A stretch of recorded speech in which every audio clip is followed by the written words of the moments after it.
Hey there! Tonight, we're stepping into a story where power does not roar and victory does not arrive through force. This is a myth that moves slowly, like wind, through ancient groves, where stillness itself becomes something the gods learn to fear. It's a tale about restraint, about a presence that never raised a weapon, and about the quiet weight of choosing not to act. If these slow, reflective stories bring you a sense of calm, you're welcome to like the video, subscribe to the channel, or leave a gentle comment, perhaps just where you're listening from, or what time the night has reached for you, only if it feels peaceful. Now let your breathing ease, let the world soften at its edges, as we drift back to the age of titans and gods, where one figure stood apart from war, and in doing so, reshaped everything. This is the story of Thala, the titan who never fought. In the vast hollow of time, where echoes of ancient wars linger like mist over forgotten seas, a single figure stood unmoved, not with the defiance of raised arms, or the fury of clashing bronze, but with the quiet certainty of one who chooses stillness over storm. The gods watched him then, their immortal gazes heavy with unspoken dread, for in his restraint lay a power no thunderbolt could shatter. The Titamachy had begun, as all such cataclysms do, with a rumble deep in the earth's core, rising to shake the foundations of creation. Cronus, the devouring father, rallied his kin against the upstart children who dared challenge the old order. The Titans gathered on Mount Othries, their forms colossal shadows against the jagged peaks, voices thundering like avalanches as they forged weapons from the bones of the world. Hyperion wove light into spears that burned the sky. Iapetus hammered stone into shields vast as islands. Themis weighed fates in her scales, tipping them toward inevitable clash. Amid them moved the one they called Thala, for though the gods would later whisper his name, only in shadowed halls, it lingered in the deep places where memory defies erasure. Thala, the titan of measured bounds, whose domain was the unseen line between action and consequence. His form was neither the broadest, nor the tallest among his brethren. He stood slender as a pillar of ancient oak, cloaked in robes the colour of dusk, touched stone, his eyes deep wells reflecting the calm before tempests. He carried no blade, no club, only a staff of weathered basalt, etched with veins that pulsed faintly, marking the rhythms of restraint. As the war drums echoed across the heavens, Thala began his ritual. He traversed the slopes of Othries, staff tapping gently against the earth with each step. Where it touched, boundaries strengthened the divide between fury and folly, between strength and hubris. Cronus might swing his sickle with unyielding might, but it was Thala who ensured the blow fell where it served the greater weave, sparing threads that could unravel all. Rhea's pleas for her children burned with maternal fire, but Thala's quiet presence tempered them, preventing despair from tipping into madness.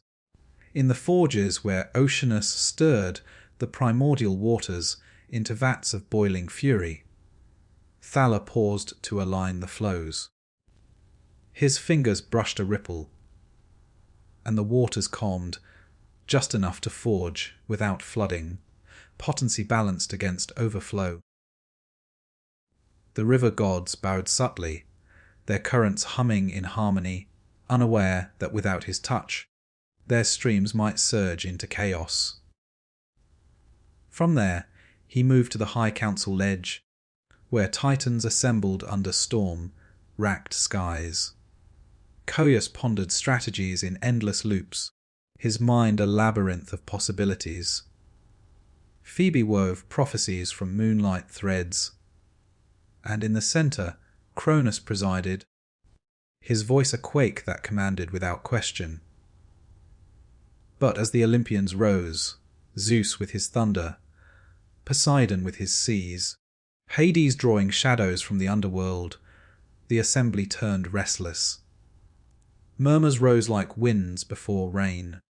Atlas, ever the bearer of burdens, leaned forward, his shoulders creaking like distant mountains. The young ones come, he rumbled. We must strike first, or be crushed.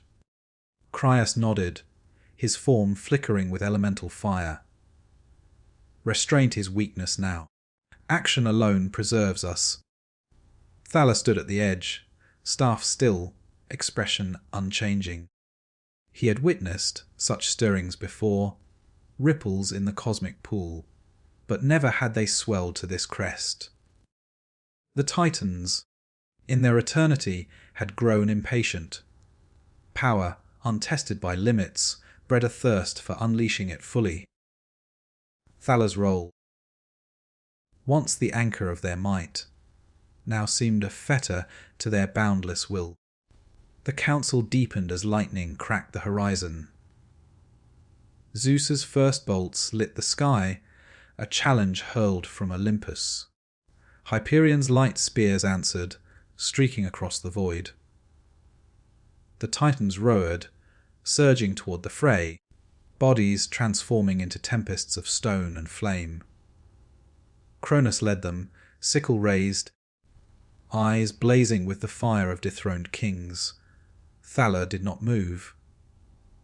He remained on the ledge, staff planted in the earth, watching as his kin descended into the maelstrom. No word escaped his lips. No gesture urged them back. He simply waited, as the clash began below, earth splitting, seas boiling, skies tearing open in divine rage. Cronus glanced back once, his gaze meeting Thala's across the distance. A flicker of something, doubt, perhaps, crossed the devouring one's face. But the war pulled him forward, and he turned away. The others followed, their forms blurring into the chaos. Thala turned his eyes to the horizon, where Olympus loomed like a crown of thorns. The young gods fought with the desperation of the oppressed, their powers raw and unchecked. Zeus's thunder shattered Titan shields. Poseidon's waves drowned ancient flames. Hera's cunning wove traps in the air itself. Yet Thala remained apart.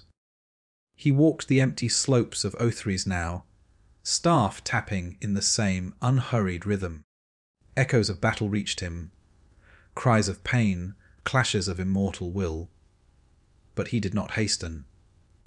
At each boundary stone, he paused, reinforcing the lines that held the world from total dissolution.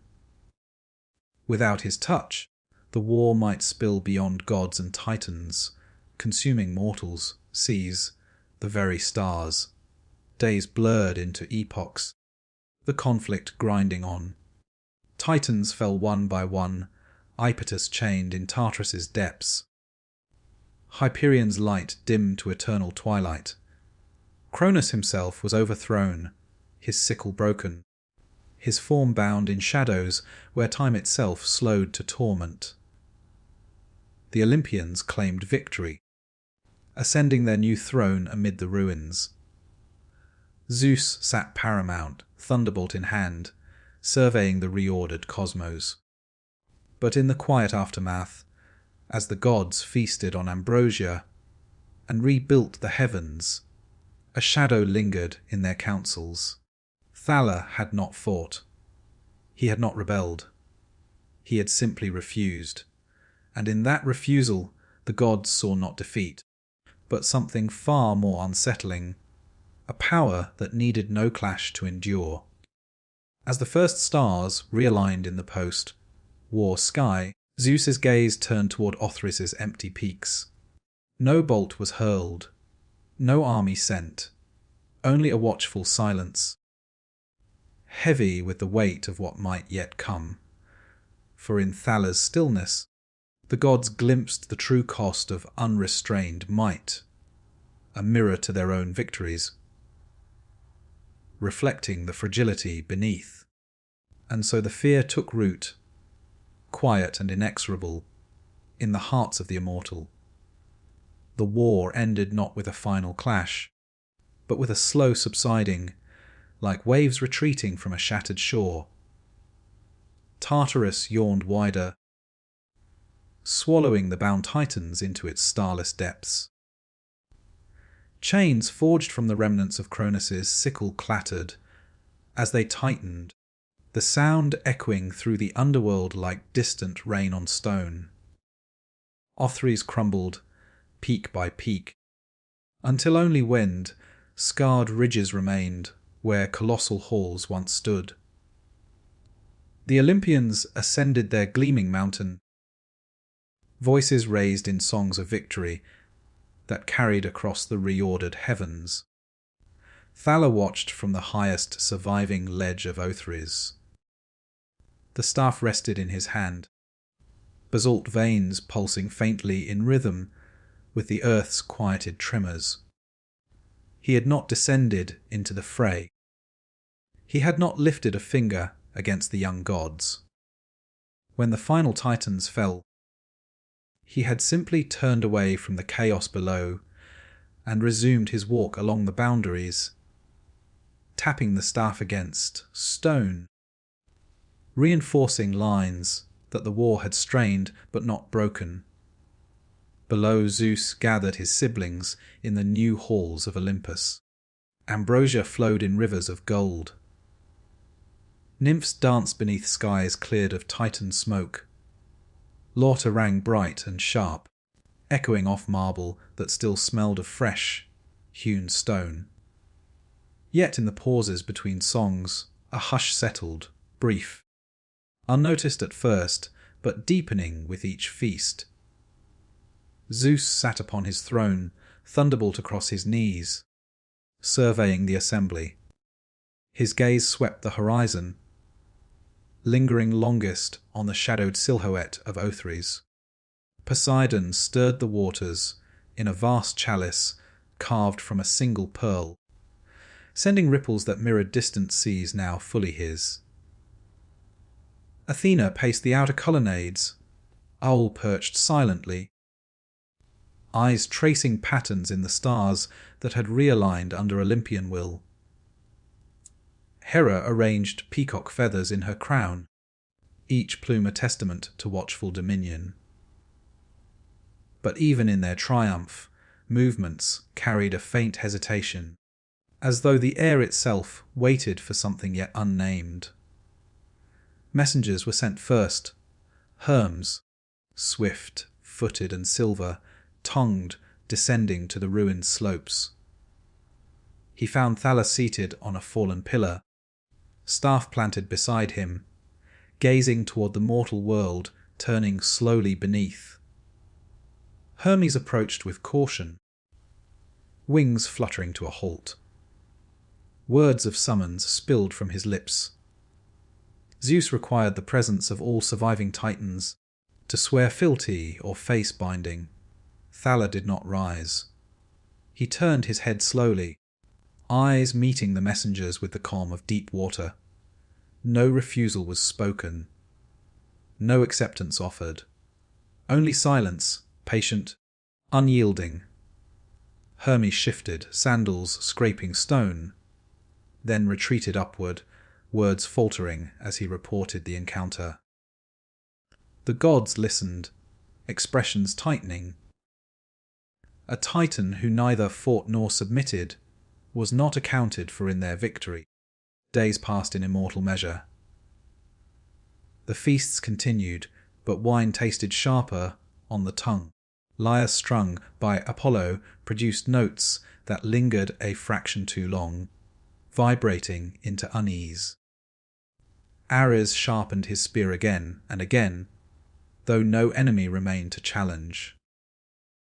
The gods spoke of Thala in lowered voices. how he walked the empty ridges still, staff tapping in unchanging rhythm, neither fleeing nor approaching. Zeus summoned counsel beneath the open sky.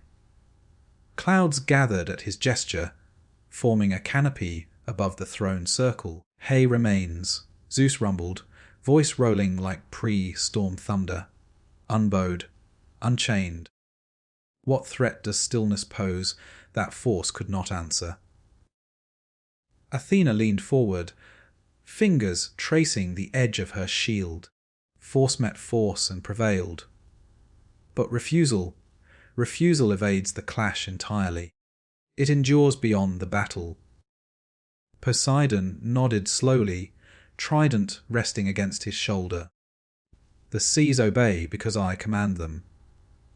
But what commands obedience when no command is given?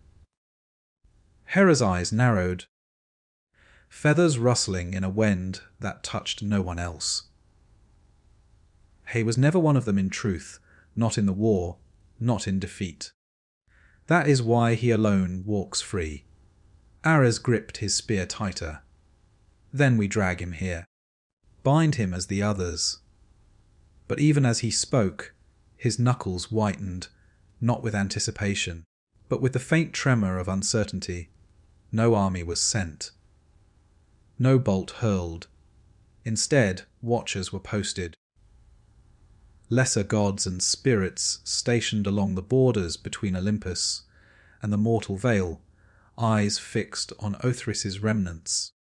They reported the same each dawn. Thala walking his paths, staff tapping, but pausing at boundary stones to reinforce what the war had nearly undone. Mortals below felt it unknowingly. Rivers holding their courses, harvests neither failing nor overflowing. Borders between tribes remaining uncrossed by sudden fury. In the mortal world, the first quiet consequences stirred. A village elder laid down his spear during a dispute over grazing land. Choosing words over blood, the argument dissolved without victor, yet peace held. A king on the eve of conquest woke from a dream of empty battlefields and turned his armies homeward, the decision settling over him like unavoidable truth. These moments passed unremarked, are yet accumulated like dust on still water. On Olympus, nights lengthened in feeling, if not in hours. Zeus climbed to his highest vantage alone, thunderbolt dimmed in his grasp. He watched the distant figure, moving slowly across Othrys's spine, a silhouette against starlight, unchanging. Power coursed through him, vast as the sky itself. Yet in the face of that distant stillness, it seemed, suddenly, optional. The gods began to avoid certain terraces, those offering clear views of the ruined mountain. Conversations turned to other matters, new temples, mortal heroes, the weaving of fates. But in private chambers, eyes strayed to windows. In dreams, they saw a staff tapping against stone. Each impact a reminder that victory had claimed all but one. Thala continued his ritual. At each boundary, he paused longer now, fingers brushing the etched veins of basalt. The pulses grew steadier, deeper, as though drawing strength from the very refusal that had spared him chains. Wind carried no words from him. No challenge issued. Only the quiet rhythm of steps, measured and eternal, and in the growing hush on Olympus. The gods felt the first true weight of their triumph, that force could bind bodies, shatter wills, reorder the heavens, but it could not touch a choice withheld. The fear deepened, not as storm, but as the slow realization that some powers are amplified by silence.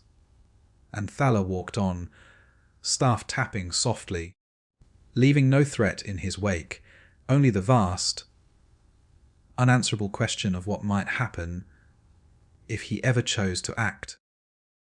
The seasons turned above the mortal world, though on Olympus time moved in slower circles. Clouds drifted across the peaks in patterns that repeated yet never quite matched the day before. The gods tended their new domains with deliberate care, Zeus shaping storms that nourished rather than ravaged, Poseidon guiding tides that cradled ships, Athena weaving strategies for mortal cities rising from the war's ashes. Yet in every action, a faint pause preceded the gesture, as though each deity waited for an echo that never came. Thaler's ritual continued unchanged on the broken spine of Othrys. Dawn found him at the eastern ridge, staff tapping against weathered stone as light crested the horizon. He moved westward with the sun, pausing at each ancient boundary marker, pillars half buried in scree, their carvings worn smooth by wind and rain. His fingers traced the faint veins in the basalt, reinforcing lines that held the world from slipping further into excess. No haste marked his steps. No weariness slowed them. Watchers reported the same each cycle. The Titan walked alone, spoke to no one, threatened nothing. Yet the reports carried an undercurrent of unease. Hermes delivered them swiftly, but his wings folded tighter upon landing. Lesser spirits lingered longer at their posts, eyes fixed on the distant figure until duty pulled them away. Some did not return at all, but drawn instead to mortal groves where the air felt lighter, boundaries clearer. In the mortal realm, the quiet influence spread like roots through fertile soil. A warrior king, poised to launch a fleet against neighbouring shores, stood on the cliff at dawn and lowered his sword. The metal rang softly against stone as it rested, unused. His generals waited for the command that never came. The fleet remained in harbour, sails furled, until the moment for conquest passed and peace settled uneasily, but enduringly. Further north, a famine threatened a high valley. Priests prepared sacrifices to appease angry gods, blades raised over trembling lambs. The high priest paused mid-motion, hand steadying, then released the animal unharmed. Rain fell that night, not in deluge, but in measured drops that filled cisterns without flooding fields. These moments accumulated, unlinked by heralds or chronicles, yet felt across the world. Borders between tribes hardened not through war, but through unspoken agreement to leave certain lines uncrossed. Rivers held their banks when spring floods rose. Herds multiplied without stripping pastures bare. Mortals began to sense a presence in restraint itself, a calm that arrived when force was withheld. On Olympus, the gods felt the shift indirectly. Storms Zeus summoned dispersed sooner than intended, leaving lands refreshed rather than battered. Poseidon's waves cradled rather than capsized the growing mortal fleets. Athena's gifted heroes chose diplomacy over decisive battles, victories won through patience rather than slaughter. The gods gathered more often now, not in celebration but in quiet conference. Voices remained low, eyes strayed frequently toward Othrys. Hera walked the outer terraces alone at twilight. Peacock feathers trailed behind her, catching the last light in shifting eyes of blue and green. She paused at the edge where the view of the ruined mountain was clearest. Thaler's silhouette moved slowly along a distant ridge, staff tapping in rhythm, she could almost feel in her bones. Her fingers tightened on the balustrade. Not in anger, something closer to recognition. Ares trained less fiercely. His spear thrusts slowed, each strike considered rather than explosive. He stood afterward in the training grounds, breathing steady, watching dust settle where impacts had once cratered the stone. The thirst for battle remained, but it carried now a question: what purpose beyond the clash itself? Apollo's lyre produced melodies that lingered on resolution rather than climbing endlessly toward crescendo. He played them on open balconies, notes drifting downward to mortal ears that paused in their labours to listen. Prophecies arrived clearer, not of endless war, but of choices withheld leading to outcomes force could not achieve. Dionysus's revels grew subtler. Wine flowed, but cups were set down before emptiness demanded refilling. Dances circled without spiralling into frenzy.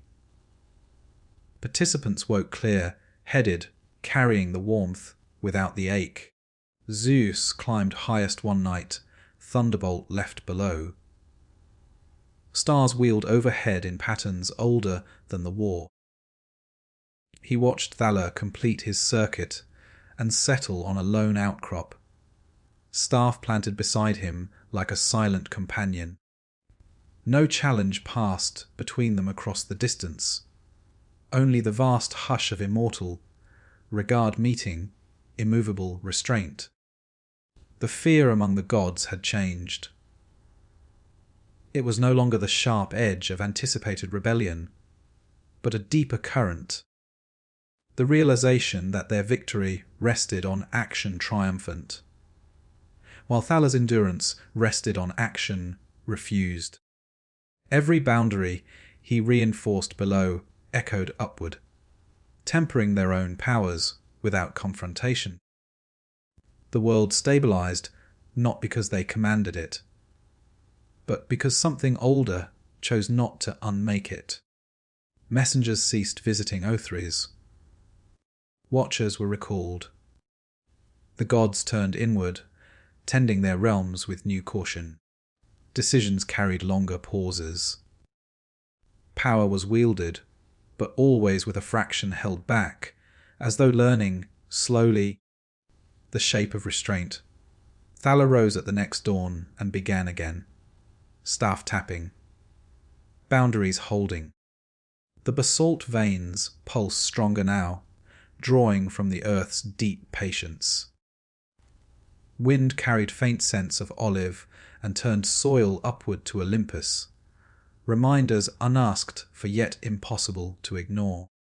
And in the growing quiet between divine will and Titan refusal, the world found a steadiness neither side had imposed, born instead from the space where action met its opposite and neither prevailed.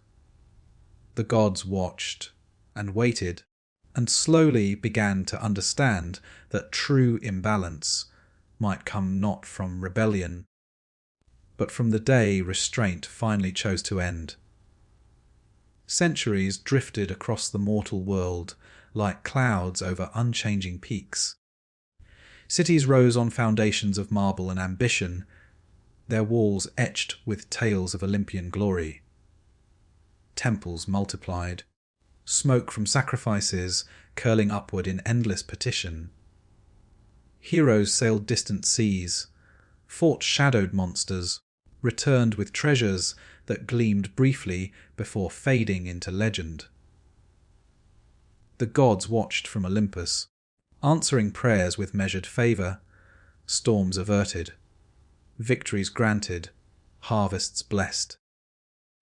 Yet every gift carried a subtle restraint, as though the hand that bestowed it hesitated at the final moment. Thaler's walk continued without variance. The ridges of Othries had worn smoother under his steps, stone polished to a subtle sheen where the staff tapped day after day. Vegetation crept back slowly. Stubborn grasses rooting in cracks. Olive saplings twisting upward toward light that filtered through thinning haze. He paused at each, fingers brushing new leaves, ensuring growth neither choked the paths nor withered untended. The basalt staff pulsed deeper now, veins glowing faintly in twilight, drawing from the earth's patient endurance. Mortals felt the influence in quiet accumulations. A tyrant poised to raise a rival city stood before his assembled legions and dismissed them without explanation. The army dispersed, confusion ripening into relief as years passed without reprisal. A plague sweeping through crowded ports halted at invisible thresholds, villages on one side stricken, those beyond untouched. The line neither drawn nor enforced by any visible hand. Merchants weighed goods with scales that settled true, disputes resolved by stepping back rather than pressing forward. In wild places, balance deepened. Predators hunted with precision, taking only what sustained without depleting. Herds grazed in measured circuits, leaving grass to regrow. Rivers carved channels that served both flood and fertile silt, neither starving the land nor drowning it. Storms came when needed, rains falling in rhythms that matched the soil's thirst. On Olympus, the gods adapted without acknowledgement.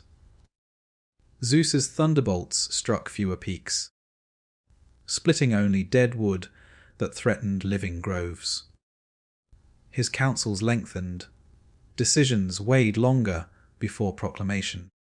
Poseidon's tides rose high enough to refresh marshes, but retreated before claiming coastal fields. Athena's strategies favoured alliances over conquest. Heroes guided toward treaties that endured beyond single lifetimes. Hera's vigilance softened at the edges, suspicions tempered by the sight of boundaries holding without her constant intervention. Ares found fewer wars worthy of his presence. Mortal clashes shortened, ending in truces born of mutual exhaustion rather than decisive annihilation. He walked the training grounds at dusk, but spear planted like Thaler's staff, watching stars emerge in patterns that no longer shifted with divine whim. The edge of battle still called, but the call carried a question now, whether the clash served or merely spent. Apollo's prophecies arrived with dual paths, visions of what force would yield, and what restraint might preserve. He sang them softly in mortal dreams, notes lingering like echoes in deep wells. Cities heeded the subtler songs, building walls that invited trade rather than repelled it, gates left open at dawn. Dionysus's gifts turned inward.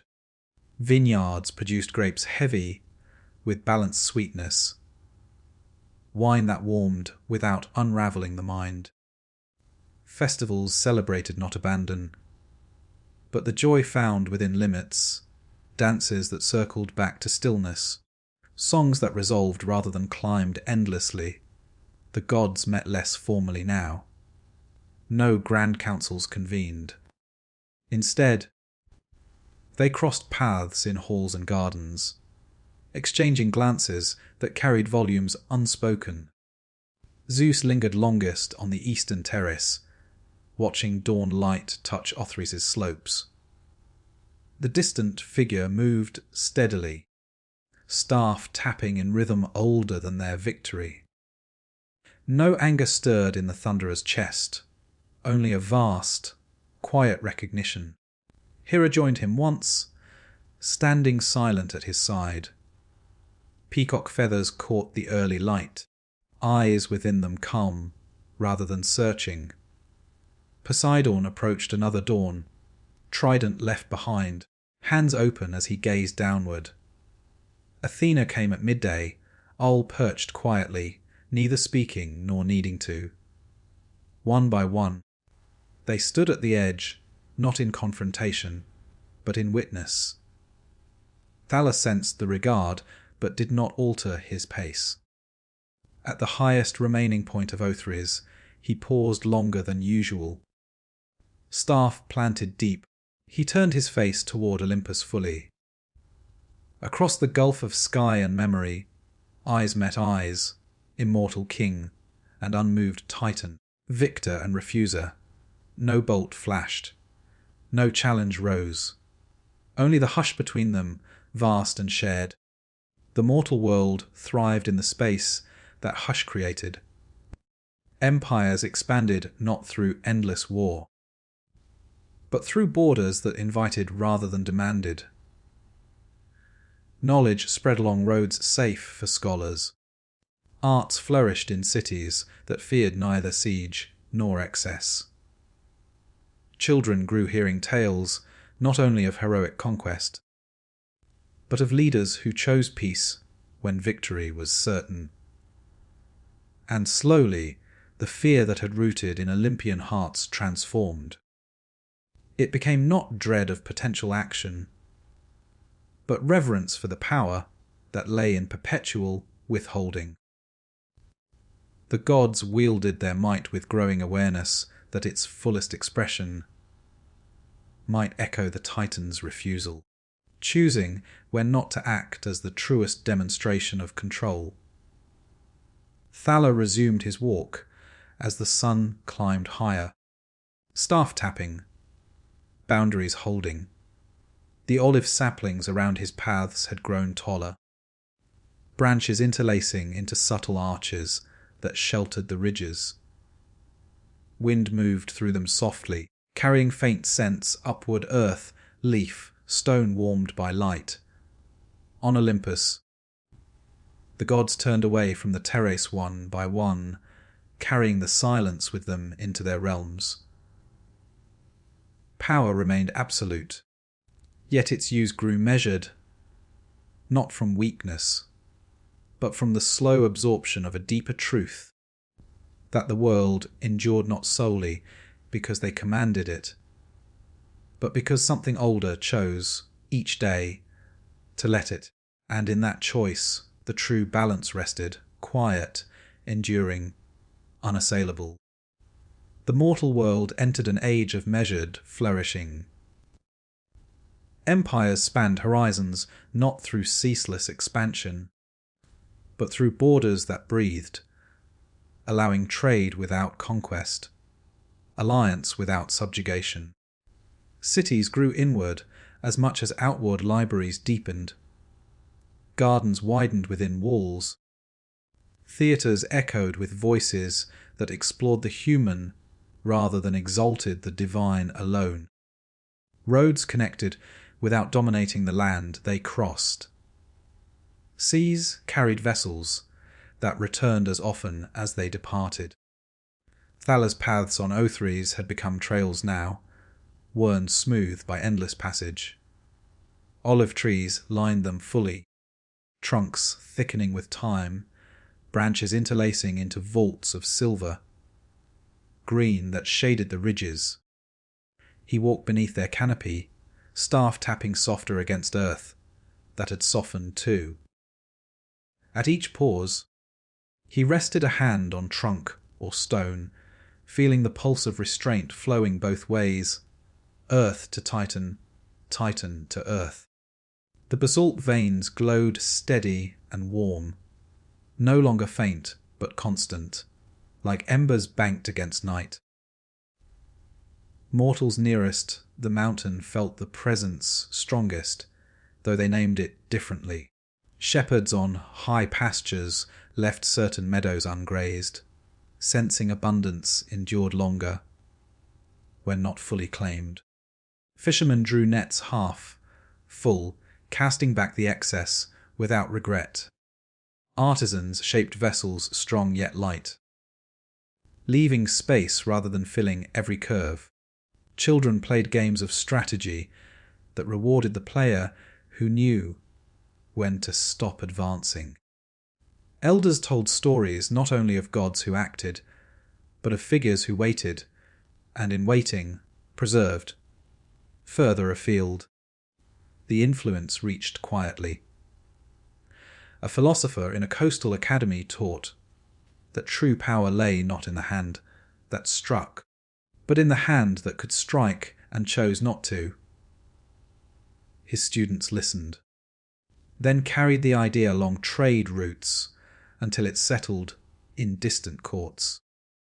Kings consulted oracles less for victory and more for timing, when to act, when to withhold. Priests offered sacrifices of restraint, vows to leave fields fallow, to release captives, to speak truth without embellishment. On Olympus, the gods had ceased looking toward Othrys with unease.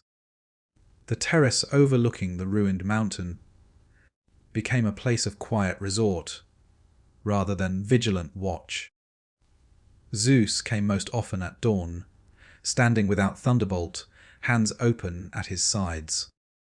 Light touched his face fully, revealing lines that immortality rarely etched, marks not of age, but of enduring consideration. He watched the green spine of Othrys, and felt his own power settle deeper, less restless. Hera joined him in silence, no longer clutching feathers, but letting them trail loose in the breeze. Poseidon arrived with the scent of deep water, clinging to his robes, trident planted like a staff beside him. Athena came carrying no shield, owl gliding overhead in slow circles.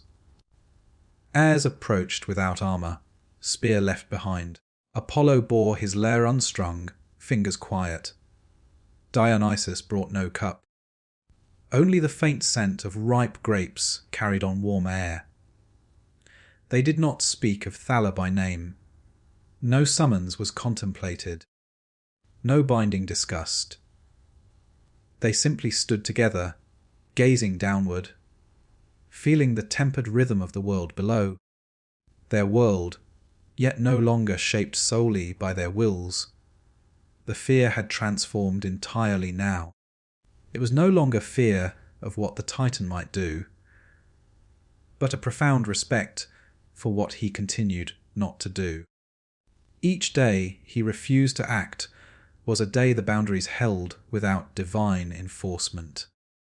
Each tap of his staff was a reminder that order could endure through consent rather than command. The gods' victories shone brighter for it, not diminished, but completed by the presence of a power that needed no victory to affirm itself. Mortals began to dream the same quiet dream, a tall figure in dusk, coloured robes walking beneath olive arches, staff in hand, pausing to touch stone or leaf.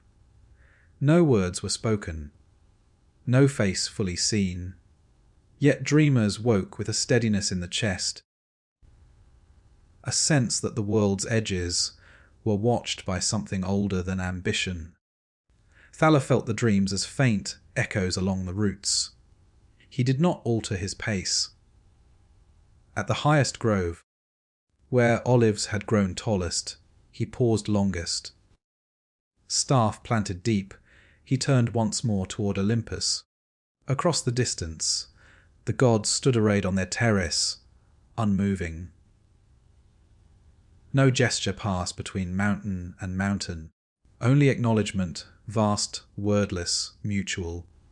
The sun climbed higher. Wind moved through the olives, leaves whispering in soft accord. Thala resumed his walk, staff tapping in rhythm that matched the slow heartbeat of the earth itself. Boundaries held. Excess receded. Restraint became not absence of action, but the deepest form of presence. On Olympus, the gods turned away as the light strengthened, not in dismissal, but in acceptance. Power flowed through them still, absolute and eternal, yet shaped now by the quiet example of withholding. They moved through their halls with steps less hurried, voices less declarative. Decisions carried the weight of consideration, not only what could be done, but what need not be. The world below continued its measured turn. Seasons arrived neither too early nor too late. Rivers ran full without flooding. Cities endured without crumbling under their own weight. Mortals lived, loved, erred, and corrected, not perfectly, but within bounds that flexed without breaking. And in the space between divine command and Titan refusal, true equilibrium settled, not imposed, not rebelled against, but chosen daily by the one who could have unmade it all and never did. The olives on Othries grew another ring thicker. The staff's glow deepened to steady ember. The paths widened slightly, inviting without demanding. And the hush between the mountains held everything in perfect, enduring suspension. The mortal world had entered its deepest equilibrium, an age where ambition and restraint walked hand in hand. Great libraries rose beside temples, their scrolls recording not only divine deeds, but mortal choices, moments when a hand stayed, a word withheld, a boundary honoured without force. Trade routes spanned continents. Yet no single empire swallowed the rest. Borders flexed like living things, yielding where needed, holding where essential. War still came, but they ended sooner, victors choosing magnanimity over annihilation. The defeated offered terms that preserved dignity. Children learned early that the strongest leader was often the one who knew when silence served better than proclamation. On Othries, the groves had become a single continuous canopy. Ancient olives intertwined with younger growth. Trunks braided in slow embrace, roots delving deep into stone that had long since ceased crumbling. Thala walked beneath arches of silver, green, staff now more companion than tool, its basalt warm to the touch, the veins glowing with steady light that needed no replenishment. He paused less often at markers. The boundaries held of their own accord now, reinforced by centuries of refusal woven into the earth itself. Wind moved through the leaves in soft susurrus, carrying scents of resin, and distant rain downward to mortal valleys. Mortals had begun to visit the lower slopes, not in pilgrimage with banners and hymns, but singly or in small groups. Shepherds seeking lost flocks, scholars tracing old paths, lovers walking in quiet companionship. They found trails that welcomed without guiding, groves that sheltered without enclosing. No altar demanded offering. No voice commanded reverence. They sat beneath the olives, breathed the tempered air, and left carrying something intangible, a steadiness that settled disputes before they flared, a patience that turned ambition toward enduring works. Dreams of the twilight figure grew rarer, yet more vivid when they came. Dreamers saw him not walking alone, but standing still, staff planted, face turned upward. No urgency marked the vision, only presence, vast, calm, complete. On Olympus, the gods had integrated the lesson, without proclamation. Zeus ruled with thunder that announced, rather than destroyed, bolts reserved for threats that truly merited the sky's wrath. His throne felt less like a seat of command, and more like a vantage for witness. Councils, when they occurred, unfolded in gardens rather than halls. Voices low, Decisions reached through pauses as much as words. Hera tended peacocks that roamed freely now, feathers spreading in displays of beauty, rather than vigilance. Her gaze, when it turned downward, carried no suspicion, only quiet acknowledgement of boundaries that held without her constant weaving. Poseidon swam, less often in rage, more in contemplation. He guided currents that nourished deep gardens of coral and kelp, tides that deposited treasures on shores without claiming lives in return. Mortal sailors spoke his name with gratitude more than fear. Athena's gifts to heroes emphasized discernment over conquest. Shields bore devices of olive branches alongside owls. Cities she favored built academies beside fortifications, knowledge valued as highly as strength. Ares walked mortal battlefields only when imbalance truly threatened. His presence shortened conflicts, turning the tide toward resolution rather than escalation. Warriors felt his nudge not toward greater fury, but toward the moment when honor allowed withdrawal. Apollo's songs celebrated balance, the lyre string drawn tight yet never snapped. Oracles spoke in measured verses, prophecies offering paths rather than dictates.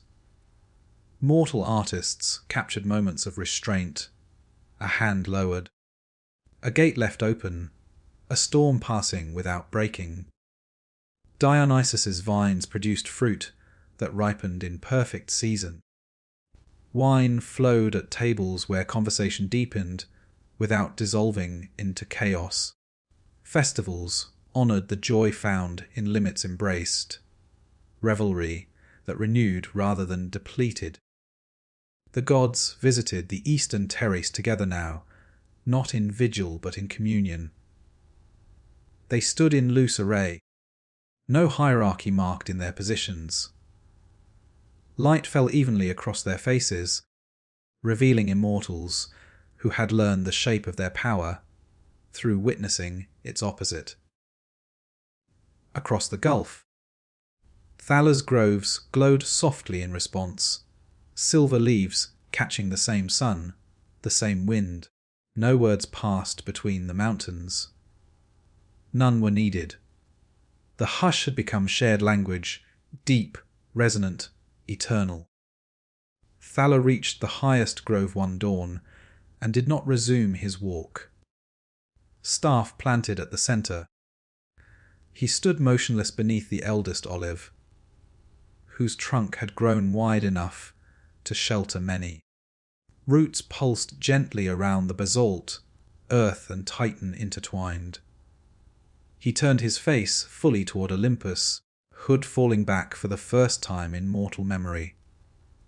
No features demanded awe, only calm, ancient and unlined. Reflecting the patience of stone and sea and star, on the terrace the god stilled. Zeus's hand rested open, Hera's feathers settled, Poseidon's breath matched the distant tides. Athena's owl ceased its circle, Ares stood unarmed, Apollo's fingers lay quiet. Dionysus's eyes cleared. Across the distance Thaler inclined his head, not in submission, not in triumph. Only acknowledgement, the long refusal complete. Its purpose fulfilled, not in action withheld forever.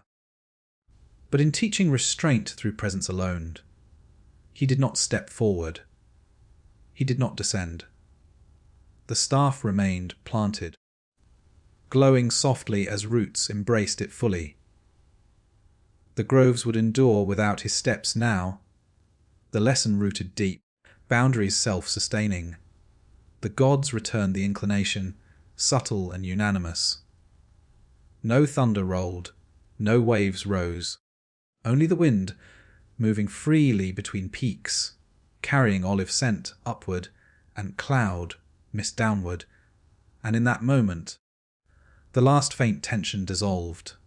not into victory or defeat, but into equilibrium accepted by both sides. Thala remained standing as the sun climbed, a figure woven now into the grove itself. Guardian no longer needed to walk, because the world had learned to walk the boundaries in his stead. The ages flowed onward, seamless and unhurried, like a great river finding its deepest channel. Mortal civilizations rose to heights undreamed in earlier eras, towers of glass and light-piercing skies, once claimed only by gods, vessels sailing beyond the horizon into starlit voids, voices carried across vast distances without herald or wing.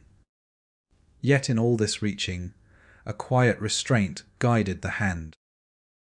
Boundaries honoured in treaties that endured, knowledge shared without weaponizing its fullest edge, power wielded with awareness of the void that unchecked ambition could open. On Othries, the groves had become a living mantle over the ancient bones of the mountain. Olives of immense age stood sentinel, trunks braided into natural halls where light filtered in soft shafts. Younger trees filled every space between, roots interlacing until earth and tree were one continuous breath. Thala remained at the centre, beneath the eldest olive, staff planted deep, its basalt now indistinguishable from root and stone. He stood motionless, hood fallen back, face calm and timeless, neither aging nor altering. The glow that once pulsed in the staff now emanated from the grove itself, a steady silver, green luminescence that needed no source beyond the refusal it embodied. Mortals came in greater numbers now, though never in crowds. Paths wound upward from valleys, worn by feet that sought without demanding. They entered the groves singly or in pairs, walking beneath arches of leaf and branch until they reached the centre. There they found the figure standing in silence, no altar before him, no demand for reverence. They sat at a respectful distance, breathing the tempered air, feeling boundaries settle within their own hearts. Some stayed hours, some days. A few remained, tending the groves with gentle hands, ensuring no path overgrown, no tree overburdened with fruit left to rot. Dreams had ceased almost entirely. The lesson no longer needed nocturnal visitation, it lived in waking choices. Leaders paused before declarations that could not be undone. Lovers withheld words that would wound beyond healing. Artisans left space in their creations, unpainted canvas, unsung notes, uncarved stone, so beauty could breathe. Children grew learning that the pause between impulse and action was where true strength resided. On Olympus, the gods had entered their most serene epoch. Halls rang less with proclamation and more with quiet footsteps. Gardens overgrew their borders, ambrosia blooms spilling into paths without need of pruning. Zeus spent long hours on the eastern terrace, not watching, but simply being, thunderbolt long since laid aside, hands resting open on the balustrade. Light and shadow played across his face in equal measure, neither dominating. Hera walked among her peacocks, fingers trailing through feathers that spread and folded in natural rhythm. No crown weighed upon her brow. Vigilance had become trust in boundaries that held without constant tending. Poseidon sat often at the edge of cloud, oceans, feet dangling in mist, watching mortal ships cross horizons with sails that caught winds neither too fierce nor too faint. Tides moved in perfect accord with moon and need. Athena's library doors stood always open. Scrolls lay ready for any hand. Mortal visitors welcome now. Ascending guided by Hermes to study beside the goddess who asked only that knowledge be carried downward with care. Ares rarely visited training grounds. When he did, it was to watch young gods spar with measured force, blows pulled before harm deepened. Mortal wars had become rare, brief, resolved with terms that preserved more than they destroyed. Apollo played his lyre in open spaces where mortals below could hear the echoes. Melodies celebrated not triumph alone, but the harmony found in limits embraced. Oracle spoke plainly now, guidance offered without riddle or fear. Dionysus tended vines that climbed the slopes of Olympus itself, grapes ripening in balance, sweet, tart, abundant yet never wasteful. Cups passed among gods and visitors alike, wine warming without unravelling the mind. The gods gathered on the terrace not by summons, but by natural convergence, drawn by the same quiet pull that brought mortals upward. They stood in loose circle, facing Othrys's glowing groves. No words marked the gatherings, only shared breath, shared regard. Across the distance, Thalla's figure remained. Integrated now with root and branch, presence diffused through every leaf. The staff had become part of the eldest trunk, basalt veins threading into wood like natural grain. He did not move, yet the groves lived with his calm. Leaves trembling in wind, that carried messages no voice needed to speak. The gods inclined their heads as one, not in obeisance, but in profound gratitude. For in his refusal, Thalla had given them the greatest gift. The knowledge that power's truest expression lay not in endless exercise, but in choosing each moment when to withhold. Mortals in the groves felt the shift, a deepening of the hush, as though the long teaching had reached completion. They rose quietly, leaving offerings not of gold or blood, but of space paths left clear, fruit taken only as needed, silence honoured. Wind moved between the mountains, carrying olive scent upward, cloud, mist downward, weaving the two realms into single breath. And in that breath, the final acknowledgement settled, not as end, but as fulfillment. Thalla's presence diffused further, until the groves themselves became him, every leaf a quiet choice, every root a boundary held. No longer separate, no longer needed to stand apart. The gods turned away from the terrace, carrying the equilibrium within them. Power remained absolute, yet forever tempered by the memory of one who never wielded his to its fullest, and in that never taught them all. The world turned on, vast and calm, boundaries flexing gently with life's endless motion, and the hush between action and restraint held everything in perfect, enduring balance.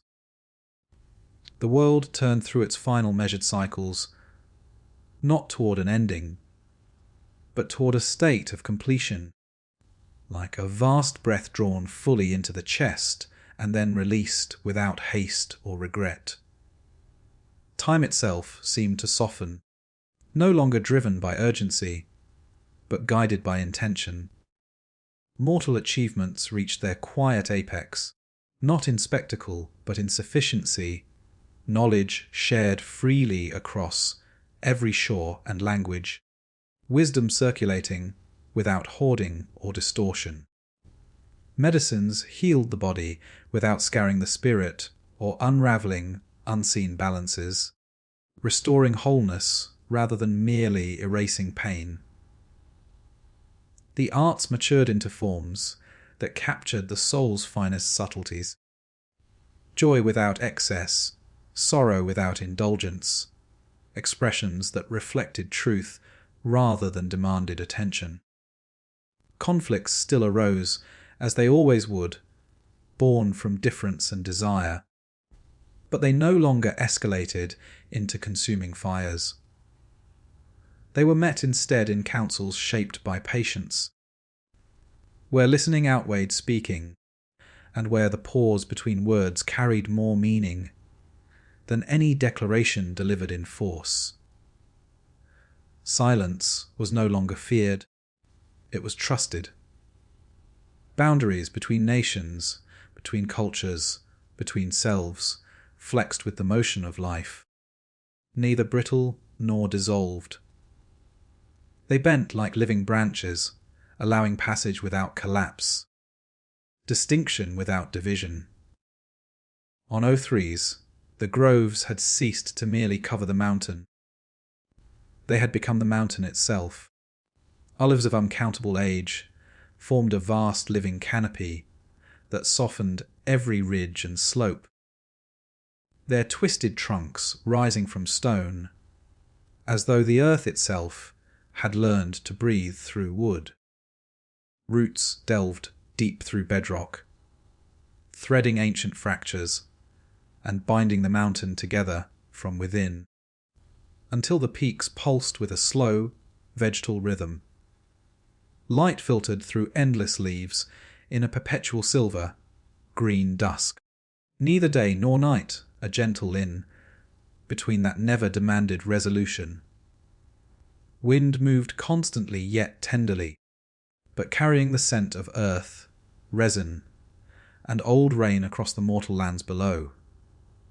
At the centre of it all, Thaler's presence endured. No figure stood apart now, no form to be distinguished from its surroundings.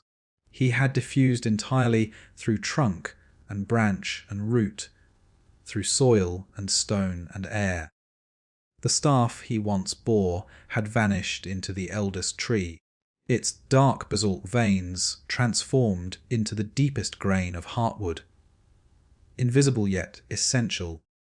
What remained was not shape, but essence, a pervasive calm, a quiet refusal transmuted into an enduring gift.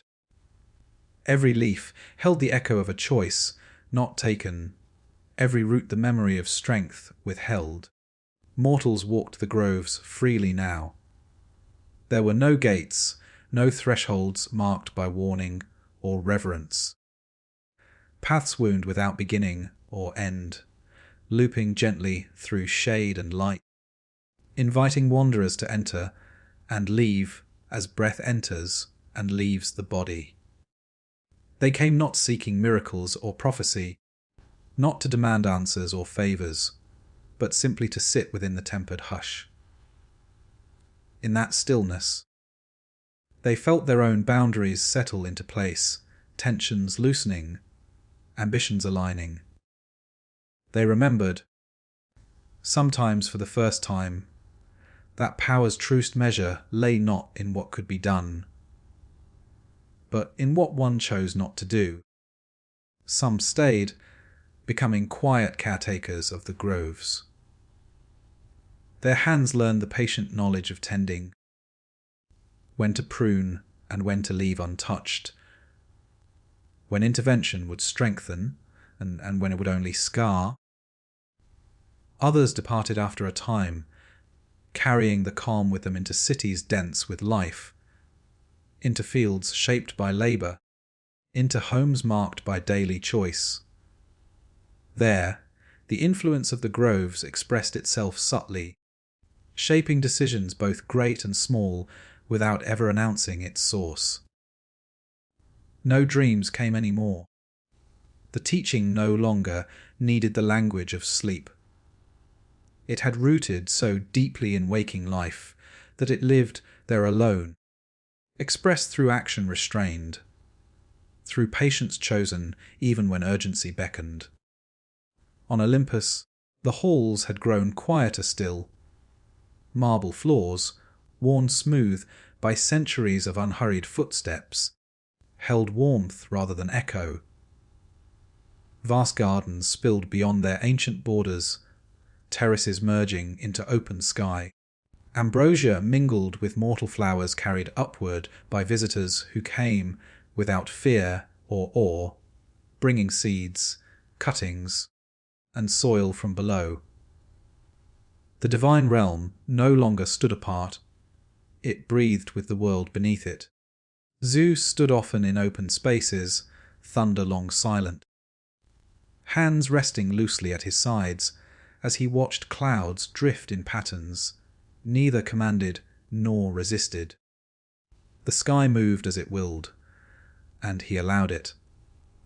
Light and shadow played equally across his face, neither claiming dominance, both accepted without struggle. Hera walked the halls without crown or retinue, peacocks trailing behind her, not as symbols of majesty, but as living companions. Their feathers caught the breeze in natural display, iridescent without effort. Poseidon sat at the edge of drifting mists, toes touching waters that reflected stars as clearly as the seas below, feeling the tides respond without summons. Athena's library welcomed all, mortal and divine alike, scrolls unrolling freely, knowledge flowing downward without gate or guard, wisdom no longer a weapon or prize. Ares tended young warriors in shaded courts, no longer stoking fury, but teaching discipline, the weight of restraint, the moment when the blow could land, and the greater moment when it need not. Apollo's lyre rested more often than it played, silence between notes honoured as deeply as sound itself. Dionysus poured wine that warmed without excess. Cups passed in widening circles that included every visitor, celebration shaped by presence rather than abandon.